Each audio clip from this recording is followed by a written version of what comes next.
Student, previous video में हम लोगों ने बैलेंस ऑफ पेमेंट का स्टेटमेंट देखा था, यानी कि हमने करंट अकाउंट और कैपिटल अकाउंट का डिस्कस किया था। तो बैलेंस ऑफ पेमेंट में हमने ये चीज़ देखी कि दोनों तरफ से इक्वल होना चाहिए। इक्वल नहीं होने का मेन कारण हो सकता है कि आपके यहाँ की फेवरेबल या अनफेवरेबल कंडीशंस हो सकती हैं।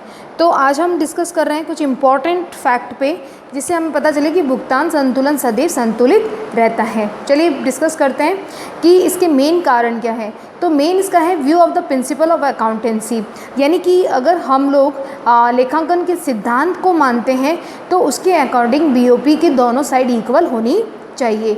उसी तरह से हम बात करें कि double entry system of the book keeping, यानी दोहरा लेखा प्रणाली के आधार पर भी बैलेंस ऑफ पेमेंट क्या होगा, दोनों साइड इक्वल होगी।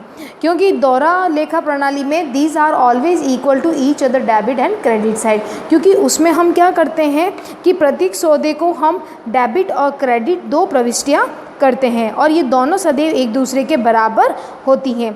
इसलिए एक लेखे और खाते के रूप में भी जो बीओपी है वो भी आपका बैलेंस्ड होना चाहिए। ठीक है, इसी तरह से हम आगे बात करते हैं कि asset side and the liability side in the balance sheet of business undertaking are always equal, यानी कि अगर हम बात करें कि व्यवसाय के बैलेंस शीट की, यानी कि जो व्यवसायिक चिट्ठा होता है उसकी, तो वहाँ पे भी असेट्स और लायबिलिटीज़, यानी कि असेट साइड की और लायबिलिटीज़ की जो बात करें वो दोनों तरफ से क्या होती है, इक्वल, यानी कि बैलेंस शीट में दोनों साइड इक्वल रहती है असेट्स और लायबिलिटीज़ की।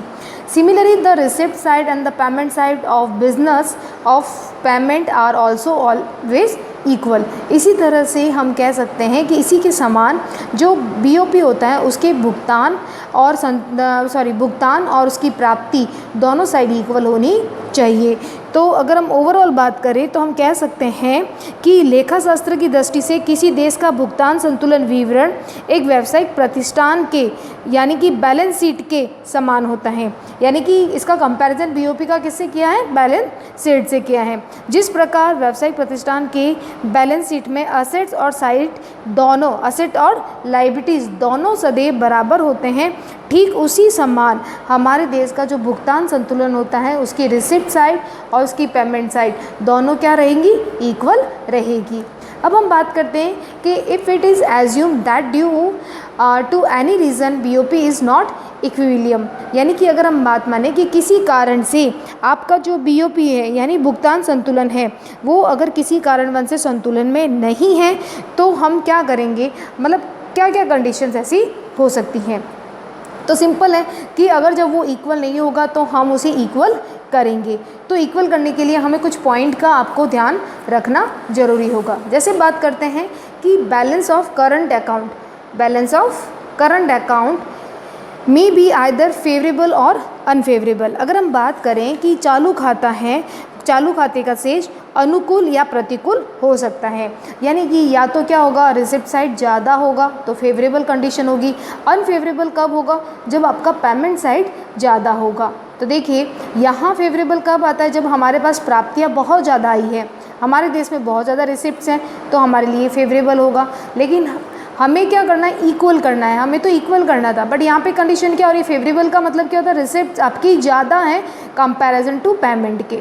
और अनफेवरेबल कब होता है, जब आपने बहुत ज़्यादा पेमेंट कर दिया है और आपके देश में रिसिप्ट्स नहीं मिल रही है, तो वो क्या होगा, अनफेवरेबल कंडीशंस हो जाएगी। ठीक है, तो ये करंट अकाउंट में हो सकता है कि या तो फेवरेबल कंडीशन हो या अनफेवरेबल हो। तो यहाँ क्या कंडीशन होगी कि हमारा बीओपी होगा वो बैलेंस नहीं हो पाएगा।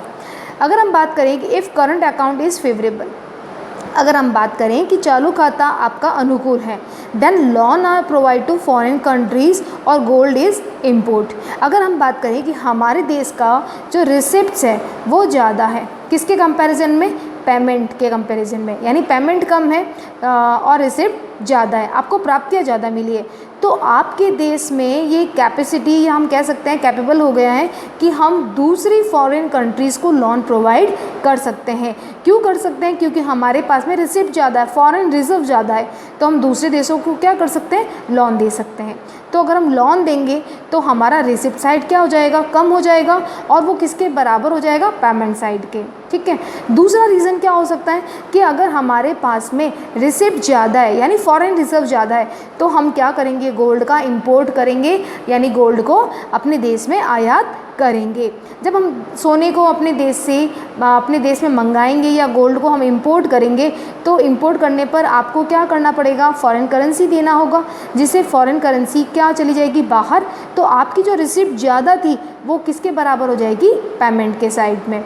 ठीक है, तो फेवरेबल कंडीशंस ये बताती हमें, अगर हम ओवरऑल बात करें कि फेवरेबल कंडीशंस का मतलब होता है कि रिसिप्ट ज़्यादा है, प्राप्तियाँ ज़्यादा है, किसके कंपैरिजन में, भुगतान के कंपैरिजन में।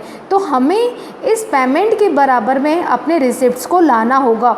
हमें किसके बराबर लाना होगा, इसके बराबर लाना होगा। तो इसको बराबर लाने के लिए दो काम कर सकते हैं आप क्या कर सकते हो, अपने फॉरेन रिजर्व को कहीं लोन दे दीजिए दूसरी कंट्रीज़ को, या फिर क्या कीजिए कि आप कुछ सोने को या स्वर्ण को क्या करें, इंपोर्ट कर लें। तो इंपोर्ट करेंगे तो जो रिज़र्व होगा वो बाहर चला जाएगा, जिससे आपका पेमेंट और रिसिप्ट साइड क्या हो जाएगी, इक्वल हो जाएगी। Are you clear.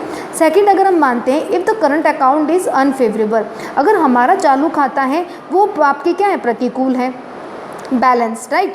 तो either loan are taken from foreign countries और गोल्ड इज़ एक्सपोर्टेड। बिल्कुल देखिए, बिल्कुल इसका हम ऑपोजिट में लिखा है। यहाँ पे अनफेवरेबल का मतलब हो गया कि आपके यहाँ पे क्या है, आपके यहाँ पे पेमेंट बहुत ज़्यादा हो रहा है और रिसिप्ट्स क्या हो रही है, कम हो रही है। तो आप पेमेंट बहुत ज़्यादा कर रहे हैं और रिसिप्ट्स आपकी कम है। तो अब हम क्या चाहते हैं कि अब हमारी रिसिप्ट्स के बराबर होनी चाहिए। तो अब रिसिप्ट्स के बराबर करने के लिए आप क्या करेंगे, आप बहुत ज़्यादा क्या करेंगे, इस रिसिप्ट्स को इक्वल लाने के लिए क्या करेंगे, आप फॉरेन कंट्री से क्या करेंगे, लोन लेंगे, जिससे आपके रिसिप्ट साइड में लोन आ जाए यानी कि रिज़र्व थोड़ा बढ़ जाए। या फिर हम क्या करेंगे कि गोल्ड का एक्सपोर्ट करेंगे, यानी जो स्वर्ण हमारे पास में पड़ा है, गोल्ड हमारे पास पड़ा है, उसको बाहर क्या करेंगे, एक्सपोर्ट कर देंगे, निर्यात कर देंगे। निर्यात करेंगे तो हमें क्या मिलेगा, फॉरेन करेंसी मिलेगा, और फॉरेन करेंसी मिलेगा तो हमारा ये रिसिप्ट साइड क्या हो जाएगा, बढ़ जाएगा, और बढ़कर ये किसके बराबर हो जाएगा, पेमेंट साइड के बराबर हो जाएगा। तो देखिए बिल्कुल इसका ऑपोजिट है। आपको एक ही चीज़ याद रखनी चाहिए, या तो आप फेवरेबल कंडीशन याद रखो या अनफेवरेबल। फेवरेबल आपको याद है तो इसका बिल्कुल ऑपोजिट आपको अनफेवरेबल कंडीशन में लिखनी है। देखिए अनफेवरेबल कंडीशंस में क्या ज़्यादा है, पेमेंट साइड ज़्यादा है, रिसिप्ट्स कम है। तो हमें रिसिप्ट्स को बढ़ाने के लिए क्या करना होगा, लोन लेना होगा। कहाँ से, फॉरेन कंट्री से, क्योंकि लोन जो ले रहे हैं फॉरेन कंट्री से क्यों ले रहे हैं, क्योंकि हमें फॉरेन रिजर्व चाहिए, फॉरेन करेंसी की बात कर रहे हैं। तो फॉरेन रिजर्व बढ़ाने के लिए हम फॉरेन कंट्री से लोन ले सकते हैं यहाँ पे रिसिप्ट्स बढ़ाने के लिए। या फिर हमारे पास जो गोल्ड है उसको हम क्या करेंगे, सेल कर देंगे बाहर की तरफ, यानी एक्सपोर्ट कर देंगे, जिससे हमें फॉरेन करेंसी मिले और हम अपनी रिसिप्ट साइड में इसको लिख पाएँ। ठीक है, तो ये आपका ये कंडीशंस हो सकती हैं। बात करते हैं balance of payment always remain balanced, यानी कि बैलेंस ऑफ पेमेंट हमेशा क्या रहता है, सदैव संतुलित रहता है।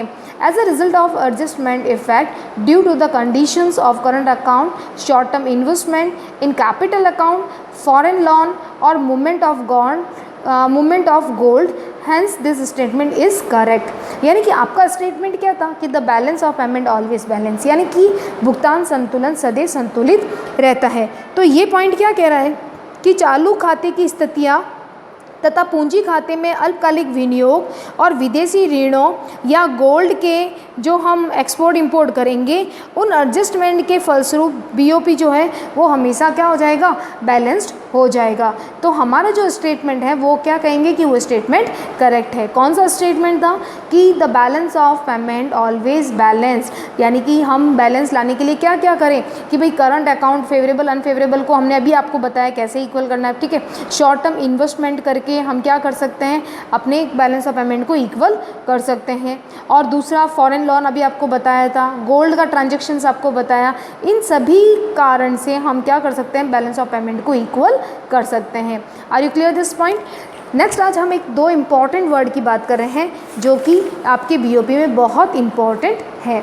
चलिए बात करते हैं हम ऑटोनॉमस यानी कि स्वायत्त ट्रांजैक्शंस, यानी ऑटोनॉमस ट्रांजैक्शन का मतलब क्या हो गया, स्वायत्त व्यवहार। ठीक है, स्वायत्त का मतलब हो गया जो किसी पे इंडिपेंडेंट हो, यानी कि बिल्कुल फ्री हो, स्वतंत्र हो। ऑटोनॉमस का मतलब हो गया बिल्कुल अपनी इच्छा से करने वाले। और दूसरा क्या है, अकोमोडेटिंग या ट्रांजैक्शन, यानी इसे कह सकते हैं अनुग्रहित व्यवहार। अकोमोडेटिंग ट्रांजैक्शंस का मतलब क्या होता है कि जो किसी के दबाव में आकर, किसी के प्रेशर में आकर हम कुछ कार्य कर रहे हैं, उसको कहेंगे हम, राइट। तो ये हमारे दो जो पॉइंट हैं वो बहुत इम्पॉर्टेंट है बीओपी के व्यू से। तो देखिए इसका मतलब क्या होता है। सबसे पहले बात करते हैं मीनिंग की। बेसिस पॉइंट लिखा मैंने यहाँ पे, देखिए ये कभी 2 मार्क्स का क्वेश्चन आ जाता है कि difference between the autonomous and accommodating transaction. तो हमने यहाँ पे डिफरेंस बताया आपको। चलिए देखिए, autonomous items refer to those international economic transaction which take place due to some economic motive such a profit maximum। यानी कि हम कह सकते हैं कि जो ऑटोनॉमस आइटम्स होते हैं, यानी कि जो स्वायत्त व्यवहार होते हैं, वो किससे रिलेटेड होते हैं? इंटरनेशनल इकोनॉमिक ट्रांजैक्शन होते हैं, यानी अंतर्राष्ट्रीय व्यवहार होते हैं। हम किसकी बात कर रहे हैं? स्वायत्त में अंतर्राष्ट्रीय व्यवहार की करते हैं, जो कि कुछ ऐसे इकोनॉमिक मोटिव के लिए होता है, कुछ ना कुछ ऐसे उद्देश्य के लिए होता है, जैसे कि हम प्रॉफिट को अधिकतम करने के लिए करते हैं। यानी कि ऐसे व्यवहार कह सकते हैं कि स्वायत्त व्यवहार एक ऐसा व्यवहार है जो कि लाभ अर्जन के उद्देश्य से अंतर्राष्ट्रीय व्यवहार के अंतर्गत आता है। यानी कि स्वायत्त व्यवहार का मतलब क्या हो गया? सबसे मेन जो पॉइंट है वो इंटरनेशनल इकोनॉमिक्स ट्रांजैक्शन होंगे, यानी अंतर्राष्ट्रीय स्तर की बात कर रहे हैं। दूसरा ये है कि ये ट्रांजैक्शन कब होंगे? इसका मेन जो टारगेट रहेगा वो रहेगा प्रॉफिट को अधिकतम करने के लिए हम ऐसा करते हैं। जैसे फॉर एग्जाम्पल, क्या है इसके example? Export import of goods.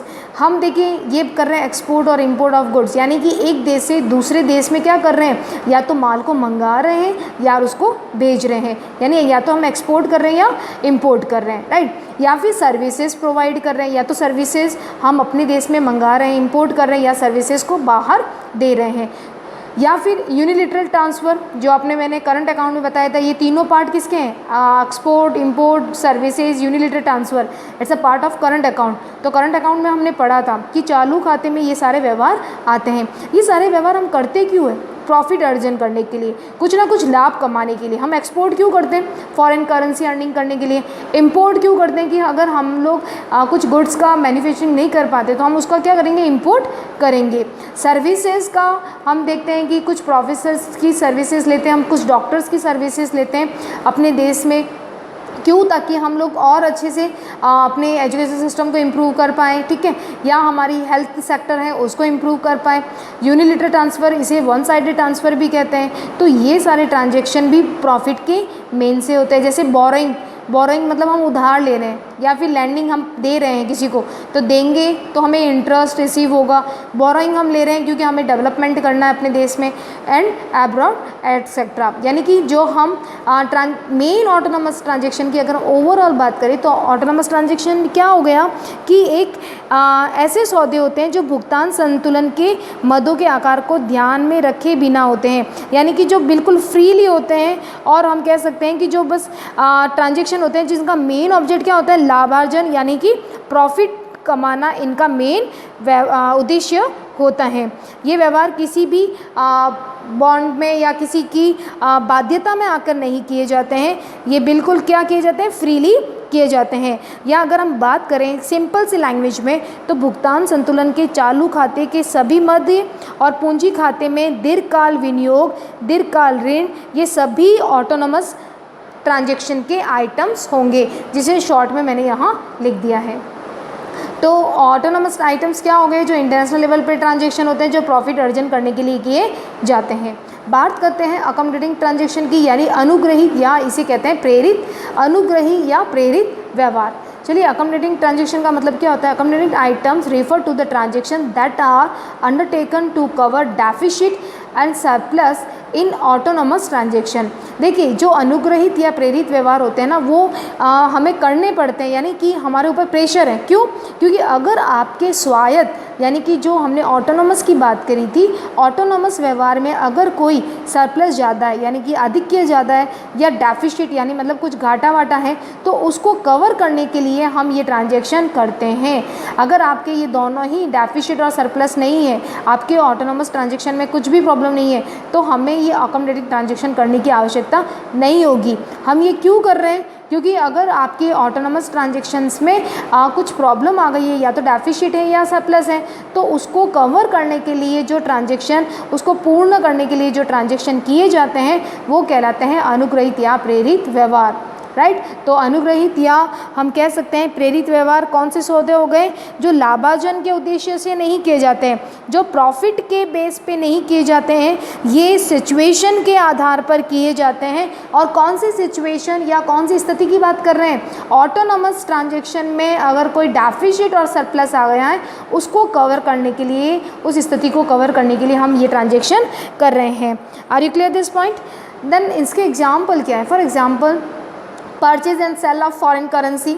अभी मैंने आपको आगे बताया था कि जब आपका बीओपी बैलेंस में नहीं होता है तो हम क्या करते हैं, फॉरेन करेंसी को या तो फॉरेन करेंसी का लोन लेते हैं या फिर फॉरेन करेंसी का लोन देते हैं। तो इस कंडीशन में और बीइंग इक्विलिब्रियम इन बीओपी एक्सेट्रा, यानी कि हम बीओपी को साम्य अवस्था में लाने के लिए ऐसा करते हैं, राइट।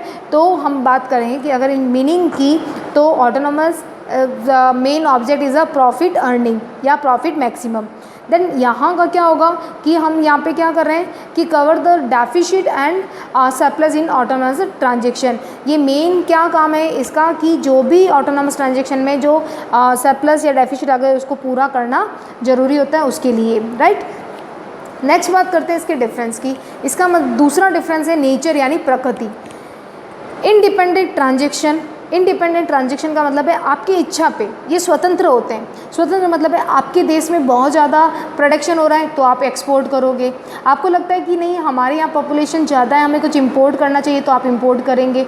तो ये फ्रीली व्यवहार होते हैं। फ्रीली का मतलब है आप पे कोई प्रेशर नहीं है, आपकी इच्छा है तो कीजिए इंपोर्ट एक्सपोर्ट, आपकी इच्छा है तो आप सर्विसेज लीजिए, आप नहीं चाहते सर्विसेज मत लीजिए।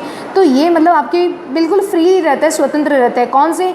ऑटोनॉमस ट्रांजैक्शन यानी स्वायत्त व्यवहार फ्री रहते हैं, एकदम स्वतंत्र रहेंगे।